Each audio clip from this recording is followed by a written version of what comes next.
ఖచ్చితంగా రణరంగం స్టార్ట్ అయిపోయింది కదా, చూడాలి మరి ఇంకా ఈసారి ఎలా జరుగుతుంది అనేది. మాకు కూడా ఎక్సైట్మెంట్గా ఉంది ఈసారి Bigg Boss. So we will watch definitely. కామనర్స్ని 6 మెంబర్స్ని తీసుకున్నారు. సో బిగ్ బాస్కి ఇచ్చిన కరెక్ట్ అంటారా? ఎందుకంటే మిగతా వాళ్ళు ఉన్నారు కదా, వాళ్ళలో ఎవరైనా తీసుకుంటే బాగుంటుంది అనిపించింది. కామన్ మ్యాన్స్కి కూడా ఛాన్స్ ఇవ్వాలి కదా, ఎక్కువ చూసేది ఆడియన్సే కదా. సో వాళ్ళు ఇవ్వడం అనేది కరెక్ట్ డెసిషనే. అంటే 6 మెంబర్స్కే ఇచ్చారు కదా 13 మెంబర్స్లో, అంటే మిగతా అందరూ కామన్ మెంబర్స్కి ఇస్తే ఎంటర్టైన్ కూడా మనకు కావాలి కదా అండి. So it's okay.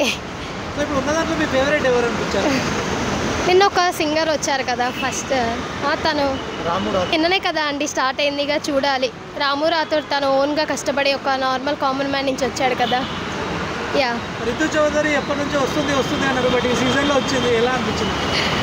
Ritu Chowdary ఇంకా వాళ్ళందరూ ఆల్రెడీ తెలిసిన వాళ్ళు సోషల్ మీడియా ద్వారా.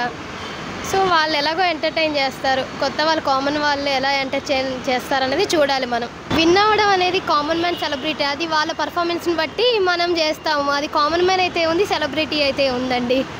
It's completely an audience decision. Me support ఎవరికి? నా సపోర్ట్ ఇంకా చూడాలండి. ఫస్ట్ డేనే కదా, ఫస్ట్ డే నుంచి ఒక మనిషిని ఎలా మనం చేస్తాం, కొన్ని డేస్ చూసాక అప్పుడు వాళ్ళ పర్ఫార్మెన్స్ని బట్టి ఎవరో ఒకరిని డిసైడ్ అవుతాం. మీ ఫేవరెట్ బిగ్ బాస్ సీజన్ ఏదండి? నాది ఫస్ట్ ఎన్టీఆర్ అప్పుడు, ఇంకా పునర్నవి వాళ్ళ టైం అప్పుడు.